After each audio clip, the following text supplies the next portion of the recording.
now in high definition. Mount Pleasant's own News Central 34 at 5. Good evening and thanks for joining us tonight. I'm Ashley Raymond. Members of the Wayne County Ethics Board will meet for the very first time this afternoon.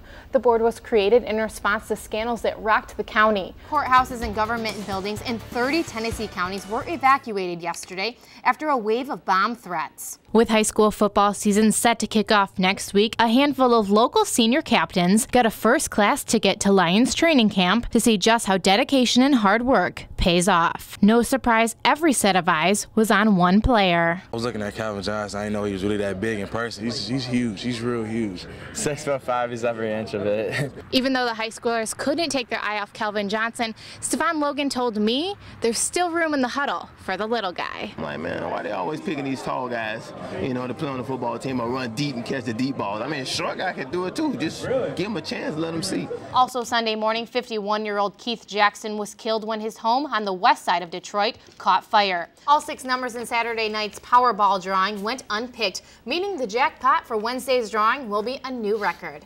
Many helping hands arrived early this morning to mix concrete, nail together benches, and get down and dirty for kids. I did a lot of building today. I'm actually the captain for the asphalt projects, so I'm in charge of designing the hopscotches and shuffleboards and things. The structure took over 2 years to process with the help of the John S. and James L. Knight Foundation. And our vision is to provide a safe place to play within walking distance of every child in America. It's a lot of teamwork to put something like this together. We're getting ready to put the slide up. Earlier today, they put together this dome, getting ready to put the cement in, nice and sturdy. But at the end of the day, with the love and tender care of so many Detroiters, kids at the Commonwealth Academy in Detroit have one more place to get outside and play. If you're ready to put your Christmas tree up and start decorating, Michigan state officials are encouraging you to purchase a tree from one of Michigan's 700 Christmas tree growers. A woman is behind bars after shooting her husband and then being hit with the same bullet. Detroit police say the couple were arguing about one of them having an affair. The wife pulled out a gun and shot her husband. It hit him and somehow ricocheted, hitting her as well. They were taken to the hospital, but both are expected to be okay. With today being the final day that fans can attend practice, you can see Lions Nation took advantage and packed the house. Governor Rick Snyder has filed a grant application to the U.S. Department of Health and Human Services to collaborate with the federal government on a state partnership health exchange. And a man accused of shooting a 3-year-old girl is now facing a long list of charges. The arraignment for 20-year-old Vernarn Ray Coles was held yesterday. He's charged with felonious assault and assault with intent to murder. Police say Amira Parham was shot in the shoulder last week when Coles opened fire on a van during a neighborhood dispute. Amira is expected to make a full recovery. He's definitely a big kid at heart. 20 minutes after we sat down with Nick Fairley, he was back on the court signing autographs and playing basketball with kids.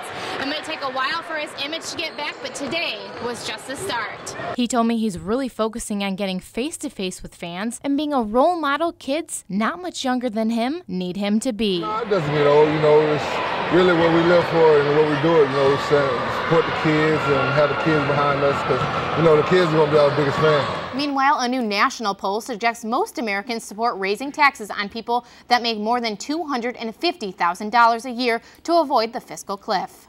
Thanksgiving is over, snow is starting to fall. It's a clear sign that the holiday season is kicking off. The Capitol Christmas tree arrived in Washington this morning. The Central Michigan University Human Resources Department has formed a work group to reevaluate the smoke-free policy on Central's campus.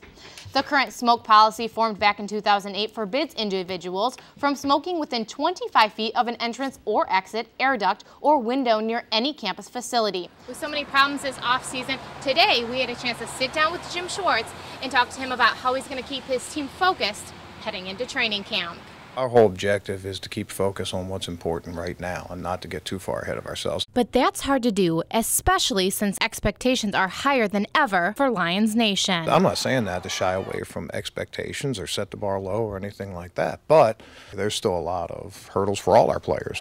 The first hurdle is getting over the distractions so that the Lions can focus on what matters the most: winning. In Allen Park, in White Lake, in Dearborn Heights, I'm Ashley Raymond. Have a great night.